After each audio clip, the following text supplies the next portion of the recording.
thank God for her every day, and teach them to stand when they strike up the band and the Star-Spangled Banner starts to play. In the blood that sweet word lives deep, make sure they know that I'm free. Understanding. Let's talk about $1 trillion for a minute, because this health care bill, if they get $1 trillion over the next 8 years. How much is $1 trillion? Well, let's think about it in seconds. 1,000,000 seconds is 11.5 days.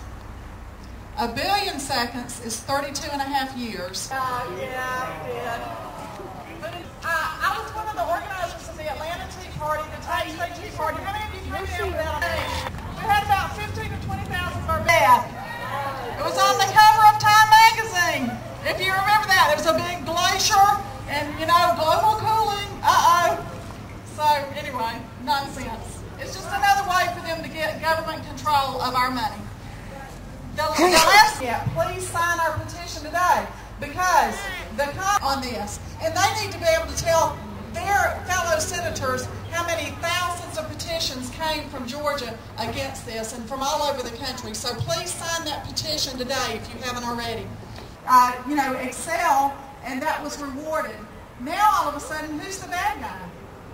People who are wealthy. Don't worry, we're only going to tax the wealthy. You know, like they're the enemy of our country. How many of you ever got a job from a poor man?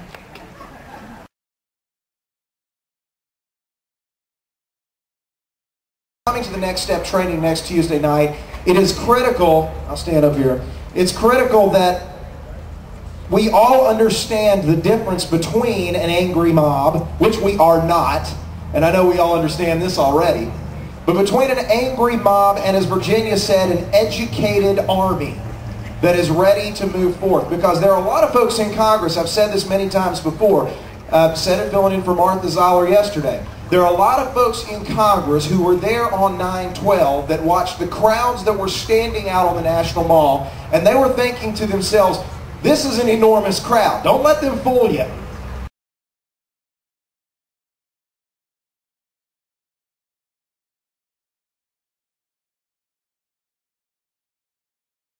Illegal immigration issue on another front.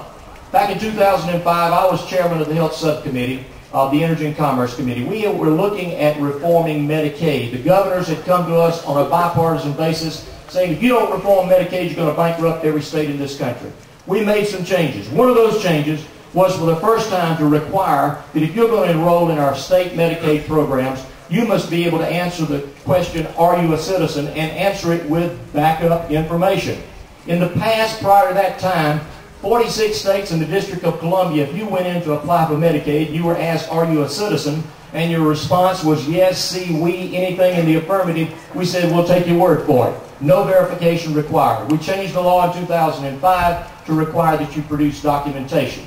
Now, they have watered that down in the last S-chip reauthorization. They watered it down. This health care bill substitutes to say that if you've got a Social Security number and a name on a Social Security card, that's all the verification.